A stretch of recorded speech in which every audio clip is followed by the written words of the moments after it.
herzlich willkommen an diesen wunderschönen Garten, lichtdurchflutet, und herzlich willkommen an alle, die im Stream zugeschaltet sind. Willkommen zur 5. Ausgabe des University Future Festivals, diesem Ort, diesem hybriden Ort, an dem die digitale Zukunft der Hochschulbildung und der Hochschulen insgesamt verhandelt, ausprobiert und auch immer hinterfragt werden. 3 Tage, 5 Städte, ganz, ganz viele tolle, inspirierende SprecherInnen. Ich bin echt vorfreudig und sehr begeistert. Und ein Motto, was Spielraum eröffnet. Imagine. Der Anthropologe Arjun Appadurai hat die Imagination als soziale Praxis beschrieben. Die Fähigkeit, sich andere Zukünfte überhaupt erst vorstellen zu können. Denn wenn wir uns keine besseren Zukünfte vorstellen können, dann können wir sie auch nicht anstreben. Und genau da, und das finde ich so toll, setzt dieses wunderbare Festival an. Am Vorstellen und dann am Anstreben. Und mir bleibt eigentlich jetzt nur eine ganz besondere Gästin anzukündigen, die neue parlamentarische Staatssekretärin Dr. Silke Launert im Bundesministerium für Forschung, Technologie und Raumfahrt, die heute die eröffnenden Worte spricht. Vielen, vielen Dank und herzlich willkommen.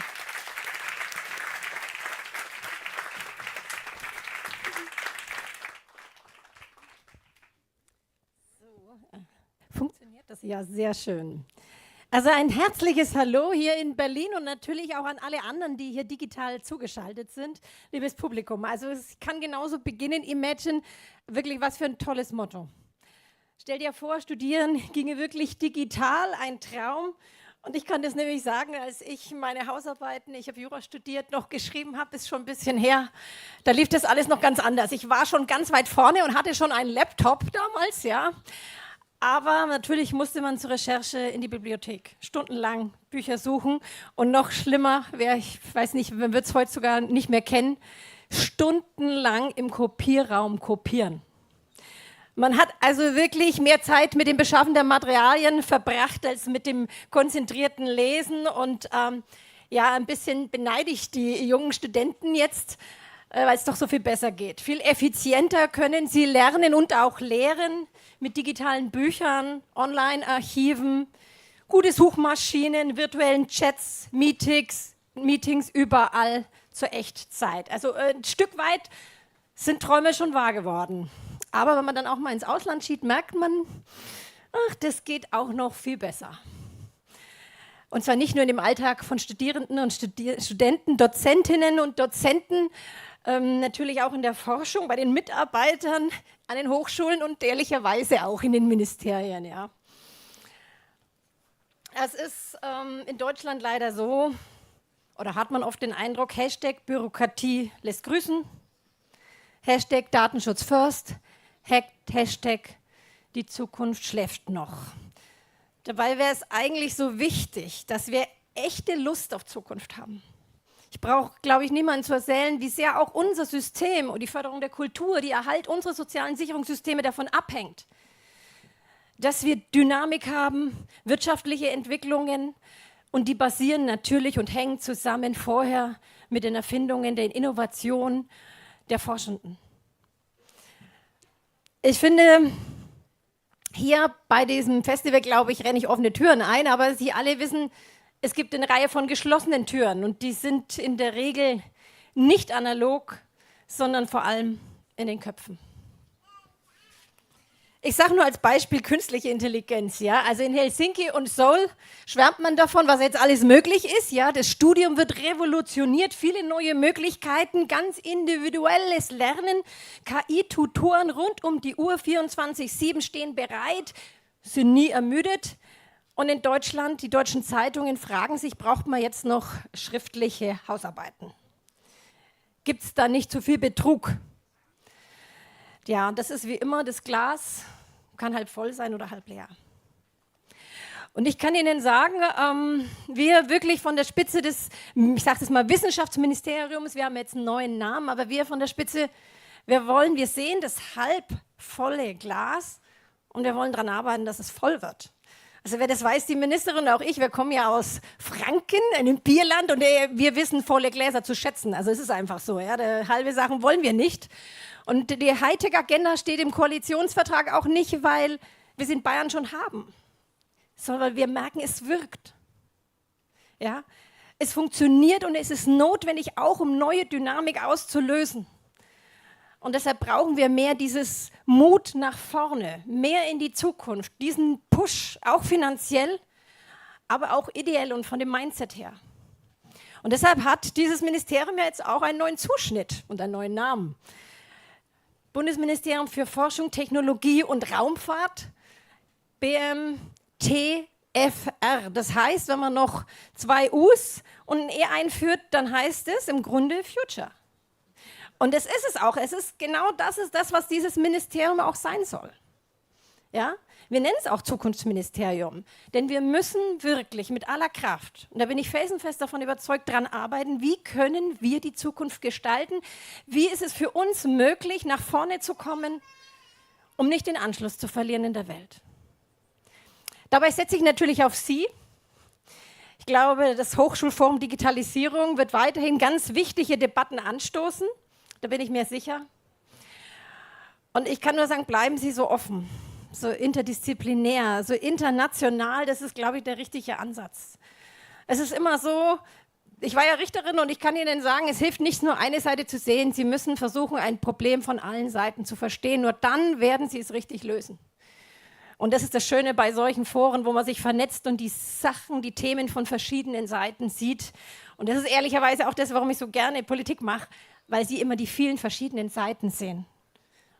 Und die Menschen ticken ja nicht alle gleich und jeder hat ein anderes Erlebnis. Es ist immer die Vielfalt der Einflüsse und nur dann können Sie eine befriedigende, gute Lösung nach vorne, die optimal ist, finden. Ich kann nur sagen, pflegen Sie Ihr Netzwerk, die vielen kreativen Macherinnen und Macher, die Stiftung Innovation in der Hochschullehre ganz vorne mit dabei. Ich habe schon gehört, dass die so gut sein soll. Jetzt ist natürlich das erste Mal, dass ich jetzt hier bin und sage mit eigenen Ohren und Augen, dass ich glaube, das Festival ein gutes, wunderbares Beispiel dafür ist, für diese Arbeit. Ich kann nur sagen, machen Sie das Beste draus, liebe Teilnehmerinnen und Teilnehmer.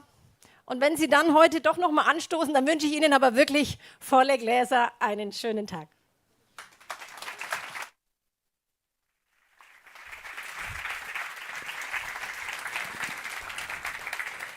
Herzlichen Dank.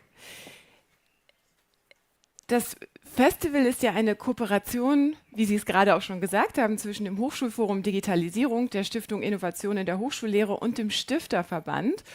Und deshalb würde ich jetzt ganz herzlich und sehr vorfreudig 3 besondere Menschen auf die Bühne bitten, die diese Organisation vertreten.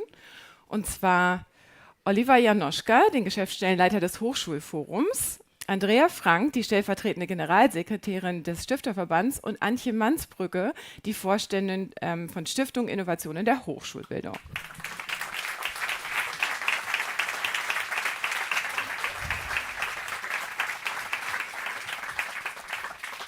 Jetzt, wo wir euch hier haben, darf ich euch ein paar Fragen stellen? Ja. Surprise, surprise. Surprise, surprise.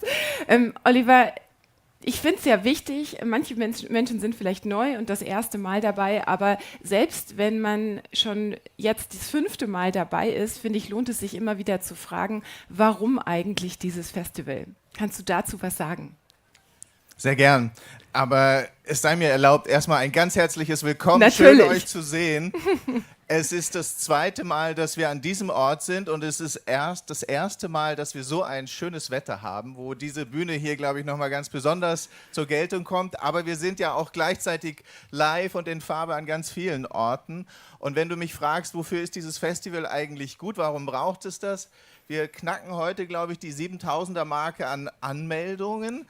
Das heißt, wir sehen, da ist eine Riesenresonanz, ein Bedarf für diese Auseinandersetzung. Wir freuen uns sehr, dass die Staatssekretärin auch die Gelegenheit gleich genutzt hat, hier einmal auf die Bühne zu kommen und uns auch darin zu ermutigen, diese Zukunft, die wir hier jetzt ja schon sehen, die auch schon in der Mache ist, weiter auf die Bühne zu bekommen, in den Austausch zu bekommen. Und ich war jetzt gerade in Norwegen, wo ich den Eindruck hatte, da findet auch eine Menge an Wissensvermittlung statt. Da gibt es eine sehr engagierte Community, die sich auch in Forschungsfragen, in Strukturfragen sehr schnell weiter bewegt. Aber dieses Pattern der Zusammenarbeit an solchen Stellen wie mit dem Festival, mit starken Partnern, das ist, glaube ich, ein besonderes Pfund, was wir hier in Deutschland geschaffen haben und wo ich mich sehr freue, dass wir in diesem Jahr diese Möglichkeit haben, mit euch herauszufinden, wo geht es eigentlich des Weges, was sind vielleicht noch die Herausforderungen, wo wir uns noch ein bisschen stärker anstrengen müssen, um das Glas noch voller zu bekommen, aber vor allen Dingen auch, um die Gelegenheit zu nutzen, gut zusammenzuarbeiten, und dafür steht das Festival. Danke. Du hast schon von Partnern und PartnerInnen gesprochen. Antje, die Stiftung Innovation in der Hochschullehre ist jetzt zum 4. Mal mit dabei. Warum findet ihr das so wichtig? Also unser Glas ist ziemlich voll, kann ich einfach vorweg sagen. Und das Glas da draußen ja auch, nach meiner Auffassung. Und wir sagen, Lehre bereitet Wege in die Zukunft. Das ist die Lehre. Das ist ja das Momentum an den Hochschulen, wo dieser Funke rüberspringt, wo ich als Studentin, als Student erleben kann, ja genau, ich gestalte die Zukunft aus meinem Fach heraus. Und die Stiftung Innovation in der Hochschullehre gibt jährlich 150 Millionen Euro Innovationsmittel wettbewerblich an die Hochschulen. Wenn man schaut in den verschiedenen Ausschreibungen, die wir machen, in den verschiedenen Laufzeiten der Projekte, dann sind das gerade 600 Projekte da draußen an den Hochschulen, an Fachhochschulen und Universitäten, die am Laufen sind. Das sind unglaublich viele einzelne Personen, die sich sehr engagieren in der Lehre, und natürlich auch alle anderen, die ihre Lehre und ihre Forschung machen an den Hochschulen. Das ist ein Denken, wie man das in die Strukturen bekommt. Und all diese Personen in den Projekten und natürlich auch wir in den begleitenden Institutionen, wir brauchen diese Orte, wo wir uns aufladen können. Das University Future Festival ist so ein Ort, wo wir uns aufladen können mit Ideen, mit Informationen. Was ist eigentlich der Stand von KI? Was machen die anderen? Was kann ich abgucken? Was kann ich mitnehmen? Wo wir uns aufladen mit Gesprächen und mit neuen Kontakten. Und da ist das der Ort, das zu tun heute an den 3 Tagen. Danke. Und Andrea, was wünschst du dir, wenn es um Ergebnisse geht aus diesem Festival? Also ich wünsche mir nicht nur, dass wir wieder Spaß haben in diesem Jahr, das würde ich nochmal unterstreichen wollen, weil ich glaube, das ist auch ein wichtiges Element der Vernetzung, dass man gemeinsam eine gute Veranstaltung hat, Momente hat, auch jenseits von fachlichen Diskussionen. Das wünschen wir. Wir wünschen uns aber auch Wirkung. Und Oliver hat es so ein bisschen skizziert und auch Antje, es gibt wirklich hohen sozusagen Veränderungsdynamik oder auch Veränderungsdruck auf die Hochschullehre, auch mit Blick auf die Veränderungen, die wir um uns herum sehen. Und hier setzen wir an. Wir wollen einerseits euch, den Teilnehmenden, die Möglichkeit geben, Einblicke zu bekommen. Antje hat das gerade skizziert, aber eben auch und damit Veränderungen bei euch anzustoßen. Aber wir erhoffen uns schon auch durch die starke, gute Praxisdarstellung, durch die Anwendungsorientierung der Formate, strukturelle Effekte, denn wir kümmern uns um systemische Fragen des Bildungssystems und wir glauben, dass das O4 einen großartigen Beitrag leisten kann, Zukunftsmacherinnen zusammenzubringen und zu inspirieren. Und dann, glaube ich, machen wir es auch, weil es Spaß macht. Ja, auf jeden Fall. Oliver, was ist denn neu dieses Jahr? Also wir freuen uns wirklich außerordentlich, wo ich eben schon von Norwegen gesprochen habe, da sind wir noch nicht mit einer Präsenzbühne, aber wir haben es in diesem Jahr geschafft, dass der Dachraum komplett dabei ist. Das heißt, die ETH Zürich hat eine Präsenzbühne, an der TU Graz ist Österreich mit dabei. Und das ist einerseits ganz leicht, weil die Sprache da nicht im Weg liegt, aber gleichzeitig nicht so selbstverständlich.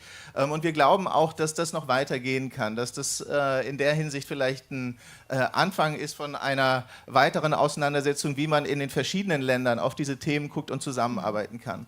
Gleichzeitig haben wir uns ja die Mühe gemacht, dass das ein hybrides Festival ist. Also ich finde es super, dass hier und jetzt, heute und in den nächsten Tagen die Möglichkeit ist, direkt ins Gespräch zu kommen, und diese Interaktion wird auch ein Kulturelement sein, wo wir ständig ein bisschen gucken, wie können wir die Bühnen nutzen, wie können wir aber auch so wie hier diese Zusammenarbeit in den verschiedenen Formaten weiterentwickeln und dass gleichzeitig online auch in einer anderen Formatierung die Möglichkeit da ist, mit der Community in den Austausch zu kommen. Also diese Frage, wie geht das eigentlich, dass man einerseits online sich zuschaltet und eine gute Erfahrung hat und andererseits vielleicht eine andere Erfahrung, wenn man in Präsenz dabei ist. Das ist spannend, nicht ganz einfach, aber da sind wir dran. Und dann ist es letzten Endes eben auch so ein Format, wo wir immer wieder in Resonanz mitkriegen, wie läuft das. Also wir haben eine neue Plattform online, da bin ich sehr gespannt, wie wird die angenommen, was nehmt ihr wahr, was gefällt euch, was müssen wir vielleicht fürs nächste Mal weiter bewegen und so gibt es eine ganze Menge, wo wir jedes Jahr neu lernen und gucken, wie kriegen wir das noch selber hin, mit so einem Format innovativ voranzukommen. Ja. Und Antje, es gibt ja eine Steel Stage. Was passiert da genau? Ja, es gibt eine Steel Stage, da muss man fast seine Zunge ein bisschen Ja, sortieren. ja. Es gibt eine Bühne der Stiftung Innovation in der Hochschullehre und Hallo ins Online, auch für diese Bühne. Und an dieser Bühne hat das Team vom UF die Projekte zusammengefasst, die aus unserer Förderung stammen. Es sind ja insgesamt 300 Sessions, 55 Projekte sind in der Förderung der Stil, die heute hier auftreten. Und ein Ausschnitt davon ist zusammengefasst auf der Stilbühne. Auf der Stilbühne finden Sie natürlich auch unsere Kolleginnen und Kollegen. Wir freuen uns auf Gespräche. Kommen Sie mal vorbei. Und wenn Sie vorbeikommen, machen Sie Stopp morgen am Transferkiosk. Danke. Der Stifterverband arbeitet ja an vielen Themen, Andrea. Welche davon haben es aufs Festival geschafft? Oder welche sind dir besonders präsent gerade? Genau, viele Viele Themen, nämlich. die hier sozusagen diskutiert werden, treiben uns auch um. Aber wir versuchen einerseits einen sehr konkreten Beitrag zu leisten. Wir bieten einige Trainings an mit einem Team, aber wir bringen auch die Themen rein, die wir in der Zukunftsmission Bildung bearbeiten, die Themen Future Skills, Zukunftskompetenzen, das Thema Kooperation und Kollaboration, Diversität wird ein Thema sein in einem Workshop, natürlich das Thema KI unter dem Stichwort AI Literacy. Also das sind alles Themen, die wir in der Zukunftsmission Bildung gemeinsam mit mittlerweile über 500 Partnern vorantreiben. Und ich finde auch, das würde ich gerne zum Abschluss sagen, ich glaube, wir brauchen diese starken Umsetzungspartnerschaften und ich finde auch das OFF ein ganz gutes Beispiel dafür, nicht nur sozusagen im Konsortium vom Hochschulforum Digitalisierung, sondern auch mit euch, Antje, der Stil, mit der wir jetzt einen starken Partner gefunden haben für das OFF. Ich glaube, das ist eine das ist eine tolle Umsetzungspartnerschaft. Ganz, ganz herzlichen Dank auch dir dafür. Take-off für UF, ne? Take-off für UF, genau. Der Dank wäre auch ans BMBF gegangen. Vielleicht nehmen die Kolleginnen das, BMF-TR, genau, nehmen das vielleicht stellvertretend mit auch an Staatssekretärin Launert. Wir freuen uns sehr, dass sie heute Morgen da ist. Und Lynn, erlaub mir, weil ich hier nur noch stehe, um Zertifikate irgendwann zu verleihen, erlaub mir auch noch mal kurz ein ganz herzliches Dankeschön an das Team sozusagen hinter der Bühne vom OFF, also stellvertretend nenne ich jetzt mal Sebastian und Lavinia, aber das ist ja sozusagen nur ein Mini-Ausschnitt von den ganzen Kolleginnen und Kollegen im HFD und rundherum, die sich eingesetzt haben, dass das so wunderbar läuft. Ich habe gestern gesagt, die Sonne scheint, jetzt kann es nur noch großartig werden. Also ganz herzlichen Dank an euch alle und an die Menschen, die das Programm gestalten, aber vor allem auch an das OFF-Team. Herzlichen Dank.